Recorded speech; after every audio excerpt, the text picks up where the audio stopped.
You're listening to the Good Question Podcast with Richard Jacobs. Our goal is to make each of our guests exclaim, that's a good question.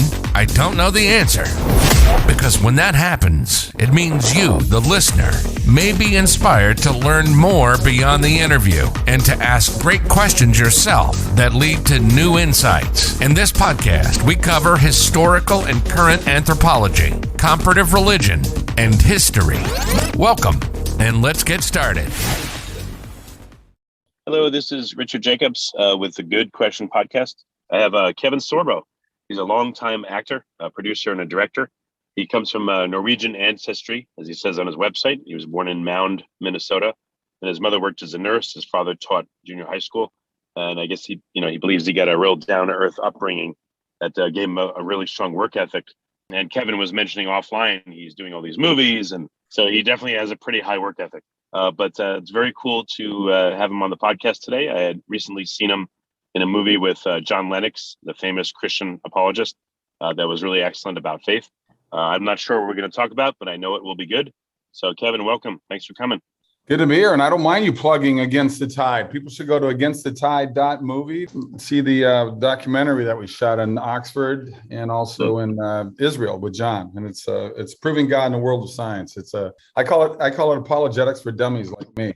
So it's a pretty good way to learn how to defend your faith. Yeah, if it's all right with you, what was your journey to faith like? Like, when did you come to faith, and what's it been like for you?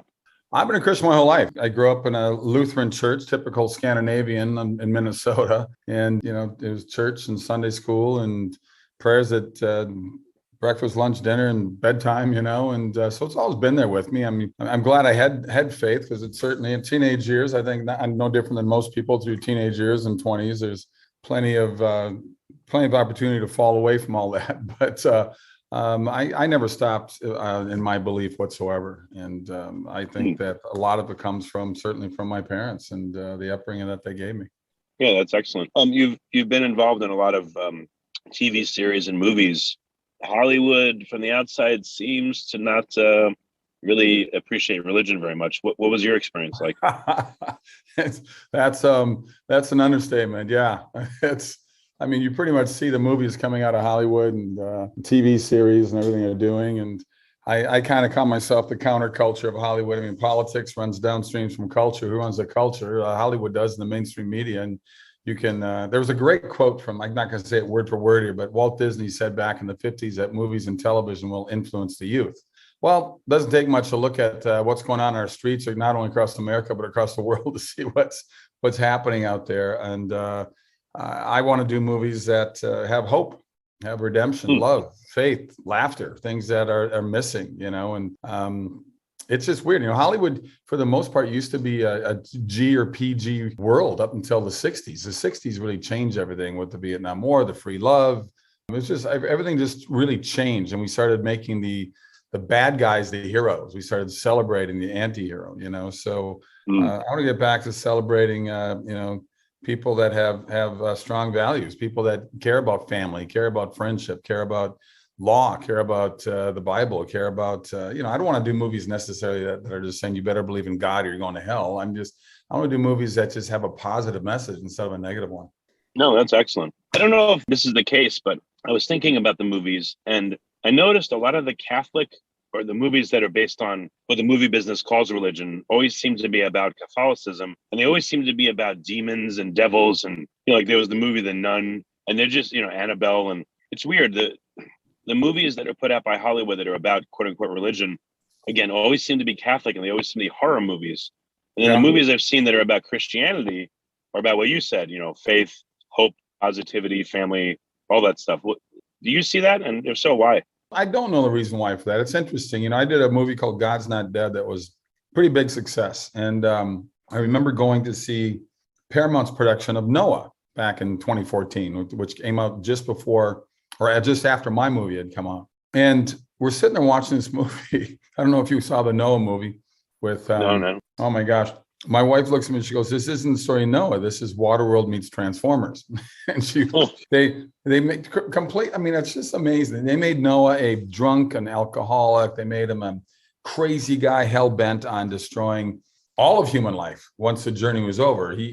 His mission in his mind was to save all the animals and then kill all the humans. And once all the other rest of the humans in the world were dead. So kind of interesting. But somebody asked in the Q&A they had afterwards, one of the producers said, "Hey, do you think Hollywood will do more movies maybe like God's Not Dead?" And the guy said, "Well, I think Hollywood will stick to the big budget movies like, Spider-Man and Superman and things like that. And we'll leave the God's Not Dead to the independent film world," which I thought, wow, that's amazing. They're openly admitting that they don't want to make movies that will appeal to 80 million moviegoers out there. There's 80 million households out there that want the kind of movies that I've been lucky enough to be part of. So it's interesting that they have no interest in going down that road, which is weird, but it shows you where their ideology is, right? It shows you they'd rather present a negative, violent, sexual type of movie than one that has good values to it, which is just sad to me. I'm not a prude in any way. I mean,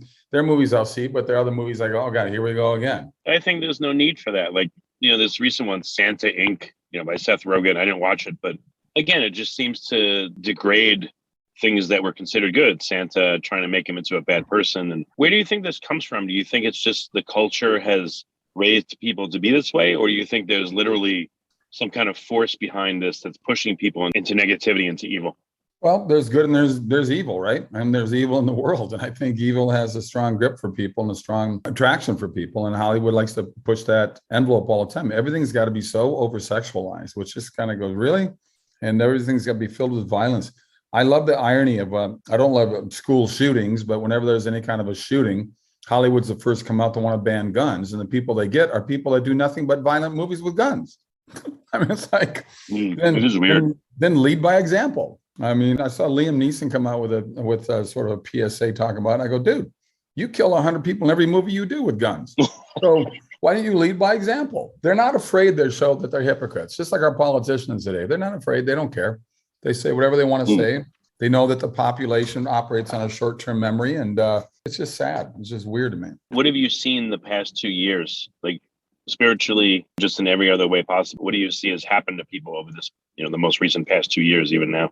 Well, you look at this, I call it the plandemic. I mean, you look at what they're doing with using fear as a weapon, right? They're using fear as a weapon to control everybody's lives, to make you, stay at home. Don't go to church. Church is unessential, but Planned Parenthood is essential, right? Liquor stores are essential. Strip clubs are essential. It's okay for Costco and Target to stay open, but not that mom and pop third generation grocery store that people can go and do for 60 years. That's got to close down. By all means, don't go to church. Don't go listen to the word of God. I mean, that's just not essential. And don't sing in churches. That's even worse. I mean, it's just weird. And people, they buy into it. That's the thing that amazes me, that they just hook, line, and sinker. They find, in masks. There's no proof that masks do anything. There's proof that they actually don't do a thing at all. And this whole mask wearing thing is just another way to cover up your faces and make you not, we operate on face-to-face contact with people. Well, look what we've done to 2, 3, 4, 5-year-olds wearing masks all the time. It's insane. It's terrible. I know. It is. It's all for a virus created by, I'm not afraid to say, I think Fauci had a hand in this, along with the Chinese, by these people that all they care about is money and control. And that's what they're looking for right now. I read the CDC, I read the World Health Organization websites, 99.7% chance recovery, 99.7. And that covers all age groups. If you're older, if you're in your 80s and you're obese and you got diabetes or you got pre-existing conditions, yeah, we got to watch out for people like that. Like my mom, she's had a lot of surgery. She's had a lot of problems, health problems. She's 89. She's someone we need to protect. I totally get it. But to sit there with we got a country of 330 million people? I mean, what is that? 100 million that are teenagers or younger? How many of them have died from COVID? Seriously, Yeah, 8? I'm with you there. What we're doing is it's just unbelievable and sad what we're doing to the world right now. And it's all just, you got half the world is buying into it. The other half is sick of it. And I'll tell you what, people are starting to clash with it. You see these people that are going nuts on each other, put your mask on. I don't need a mask. And they go back and forth. And I mean, the CEO of American Airlines and the CEO of Southwest came out 2 weeks ago saying, we got to stop the mask wearing on airplanes. Our airplanes are the healthiest place to be. The whole system, the whole air filtration system is like every 2 minutes, they get a whole new circulation of air in there. It's just weird. It's just weird what's going on, and it's sad. But it's all about power and controlling and affecting all our lives, and they're doing it. Well, I mean, turning back to hopefully happier things, leading by example. again, you helped create the movie God's Not Dead. You were in the movie Against the Tide with John Lennox. What has happened from those experiences where you've gone to these historic places and you've spent time with these, these top intellectuals in faith and theology? How has that changed you? Well, I'll tell you what's interesting in going through Israel with John was I wasn't expecting it because I didn't think about it until it really happened every single day. People stopping me in the streets, people from Poland, from China, from Russia, from Germany, from whatever, having their own religious groups go through, their own pilgrimages going through in Israel. And they recognize me from my faith-based movies. Yeah, a lot of people know me from Hercules or Andromeda, but the majority of people now come up to me and say, hey, please make more movies like What If and God's Not Dead and Let There Be Light and Soul Surfer. We want more movies like that. And it shows me that there is a huge market out there that's not being served. And it's not being served on purpose. And so the most frustrating thing I think that we have as filmmakers doing independent movies, Hollywood does these. I mean, I went and saw the Spider-Man movie. Once again, it's just nothing but it's a visual effects game. It's all it is. But people buy into that. And you don't care about the characters. You don't care. There's no development with the characters. It's just one fight after another. And it's all visual effects. And you're kind of going, okay, wow, it's impressive. But at the same time, I didn't care about anybody going on. They just killed hundreds of people, thousands of people. I mean, how many more Avengers think we're going to see when we've seen 18 more buildings in New York City get wiped out? There were no people in those buildings? So it's people are mindless watching this mindless entertainment. And I like doing movies that have a positive message, have an effect on people that can relate to the characters. I mean, I get stopped, like I said, every day, but through my fan site, through the sorbostudios.com, please go to sorbostudios.com.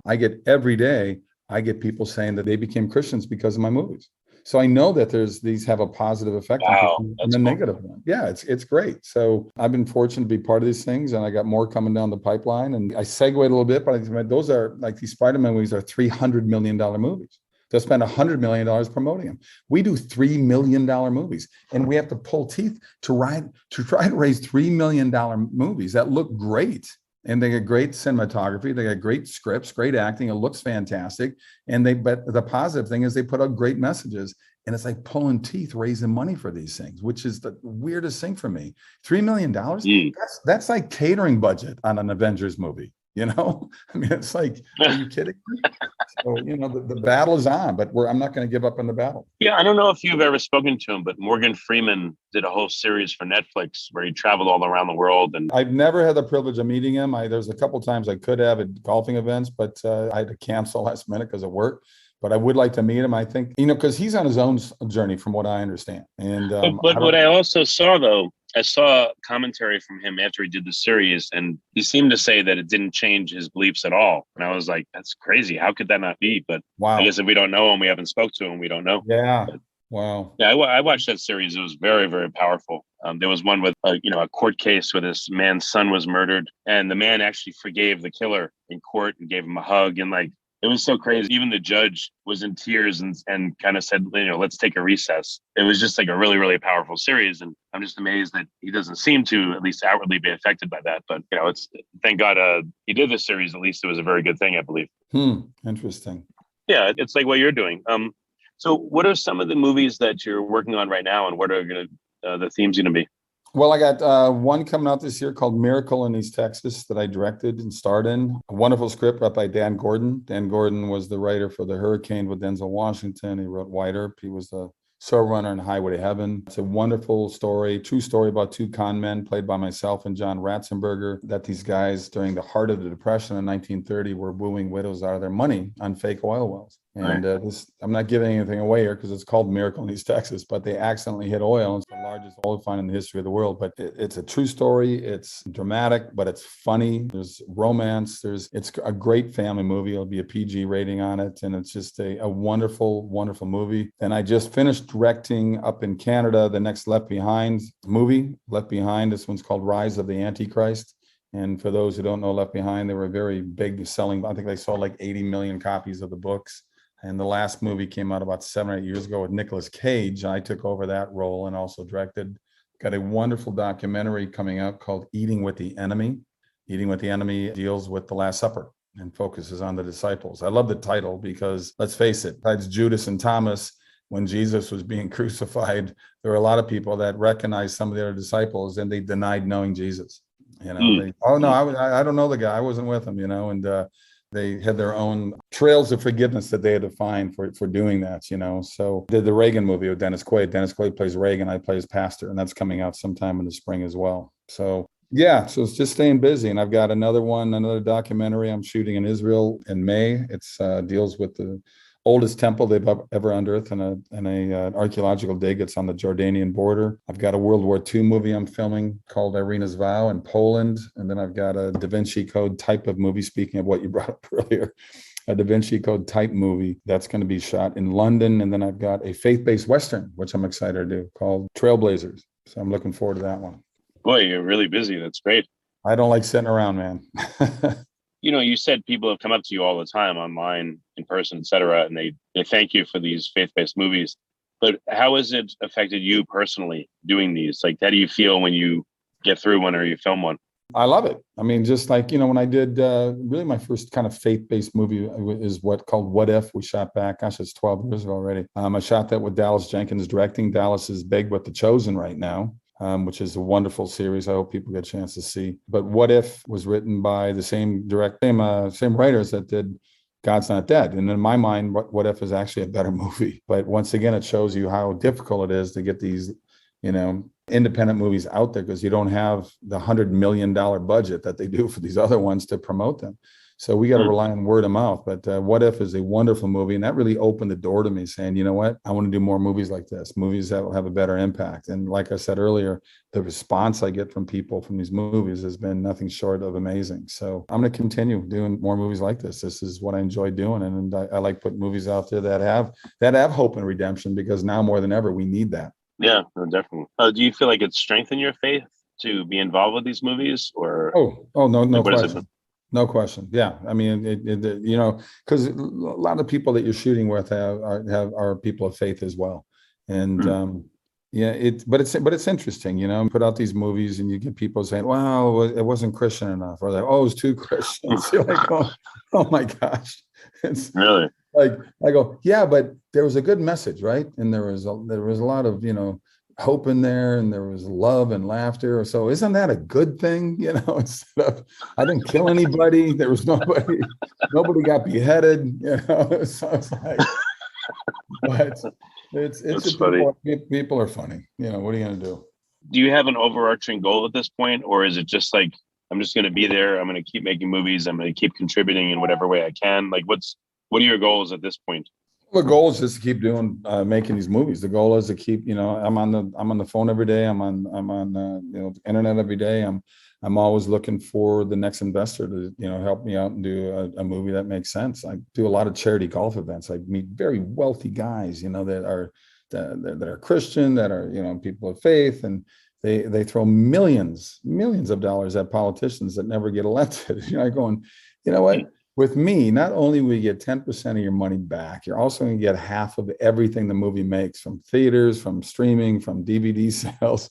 And at the same time, that movie will be out there forever to help and change people's lives in a positive way. So my battle is to make people see that, hey, don't do it thinking you're going to make $1 billion profit like they do in these Hollywood movies. Do it because you want to affect the culture in a positive way. Yeah. Why do you think, people that you approach either do it or don't do it? What are the reasons that you've heard that they either will or won't fund? Just, it's too risky, or that's too risky. And I go, it's pretty risky to invest in politicians too. But it's never really a good reason, I don't think. It's just, every time we've raised money, I got to be honest with you, it's been like a God thing. I mean, for Let There Be Light, that was just, my wife wrote the original draft and had Dan Gordon came in and did a rewrite on it. So the co-writers on it. But that was, Sean Hannity called me out of the blue, and just because I've been on the show many times through the years, and he said, I love that God's Not Dead and Soul Surfer movie. Do you have something like that? And I said, yeah. So we pitched him. He loved it. Cut a check right there and there, and there's the movie. Well, Miracle in East Texas, my wife and I spoke at an event, and afterwards we're signing our books, and this guy walks up and goes, hey, I got this much money. Can you make a movie out of it? And I said, yes, I can. Yeah. So it's always been, you never know when and where it's going to happen, but you got to follow up every lead that you possibly can. And sometimes it lands on your lap, and it doesn't land on the lap enough. But I got buddies always telling me, hey man, it's in God's time. I go, I get a little impatient with God's time. And I want to make movies right now that, I think it's starting to pick up. And I think Hollywood's slowly starting to get it. I mean, even Netflix is starting to say, wait a minute, there's a market out there we're not paying attention to. Because I've had some pretty good chats with Netflix. So keep your fingers crossed. We'll see what happens. Yeah, no, excellent. Is there a movie that you want to make that you haven't been able to yet that you really think would be a big game changer, or it's not going to be just one? I've got some wonderful scripts. I've narrowed down from hundreds and hundreds that I've read. I've got about 20 scripts that I want to get made. So, I just met some investors recently again and sent them a couple of things to look at. So, we'll see what happens. But I've got a wonderful Charles Dickens true story. I've got some pretty good ones that really need to be made. Have you ever tried to crowdsource funding of a movie? Is that even possible? You know what? Everybody does that. That's the problem with that. Okay. I would say 98% of those fail. I'm probably pretty close to that number. Very few make the money they make because people don't realize you can't just throw a movie out. Hey, I got this great movie and talk about what the idea is. You've got to put together a really good sort of like a trailer already. Maybe you got to spend 50 grand, 100 grand just to sort of film something that catches people's eyes. And then when they go to look at it, you better have 200, 300, 400 grand in there already. Because if you don't, people walk away. They go, oh, it's only raised $50. I'm not interested. I mean, they want to see, oh, they've already got $500,000 in this. That makes them think that, okay, this is something, people know something I don't know. Okay, I'm going to throw my $10 into this. So that is not an easy road to go down. It's just not. But I'm not saying don't do it, but you better be prepared to work really hard to make any money out of it. No, that's a really good insight.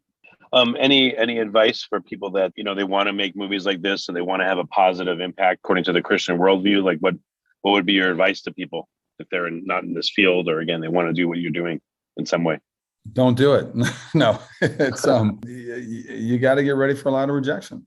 That's just what it is. I don't care what side of the camera you're on. It's just going to be, it's a tough road to sit there and try to raise money for these things. But if you don't keep trying, then you'll never find out, now will you? So to me, it's like I'm a 13-year overnight success in Hollywood. Okay, so you got to want it and not look at it's going to be easy. But a lot of people give up very quickly nowadays. They fail once and give up. And I learned very early in life that failure is part of a positive thing, not a negative thing. So you got to use failures to learn what you did wrong and just keep plugging away. Otherwise, you're just going to put your hand out and say, you owe me. And, how dare you have success? Because we have plenty of those people in our country already that just want to live off other people's success. They hate you for having success, but at the same time, thank God you're paying taxes so they can collect unemployment. I guess last question or two, where do you see the United States and some of these other Western countries going over the next few years? Do you think we're kind of, in trouble, or do we need a major turnaround? I think we're in trouble, but I think we're at a tipping point that enough people are realizing that the country and the news media are a joke, and we need to change it. Our politicians are appalling. There's evil. It's just evil beyond evil. And people are not afraid to get up in front of you and lie to your face constantly every single day. And if you lie over and over again, pretty soon people think it's true. So we need to wake up. I mean, one of the blessings of COVID, we're homeschoolers. And my wife's a homeschool advocate. She does a lot of speaking for, across the country. And she's got books out there. One blessing is 2 million more kids now are being homeschooled because people woke up and saw how horrific our public schools are and what they're doing to our kids and what they're teaching them, how they're brainwashing them. And they go march into universities and get even more, programmed to believe and hate and be filled with anger. Look at the difference. Like if you watch the pro-choice people, I call them pro-murder, they call it pro-choice, but they march down in DC and look at the anger and the filth they leave behind. I mean, people have videotaped all the trash they leave behind. And then counteract that with the pro-life people. They have a peaceful march walking down and they're just, all they do is care about each other. I mean, the difference is amazing to me. And once again, you're shining the light on the difference of good and evil. Because trust me, the evil doesn't like the light, does it? It likes to hide back in the darkness, But hopefully that, I'm going to be optimistic that we're on our way to take the country back. The elections this year, good Lord, people get out and vote. Look at every city, every state that is run by a Democrat is crap right now. You look at Look at San Francisco, look at Seattle, look at Portland, look at Minneapolis, where I'm from, look at Chicago. The list goes on and on and on. And what the common denominator here is people that are Democrats. And they're not even Democrats anymore. I've got plenty of Democrat friends that are now conservative because they said the party left me. I don't leave the party. And that's exactly what has happened. Well, excellent. I know that you have to head out in a minute, Kevin, but what's the best way for people to find out more about you and to engage with some of these movies that you put out? Where can they go? Please go to sorbostudios.com, sorbostudios.com. We have a lot of information there. We have a lot of our books up there, DVDs. People can order those things, get them autographed. We have a place where people can donate to the movies. That's our sort of smaller version of the crowdfunding. But we're building up. We're getting more people joining us. Please go. I mean, that's a great place to go. You can follow me on Twitter. I do a lot of very sarcastic, funny, truthful 1 or 2 liners on Twitter. It's at KSorbs.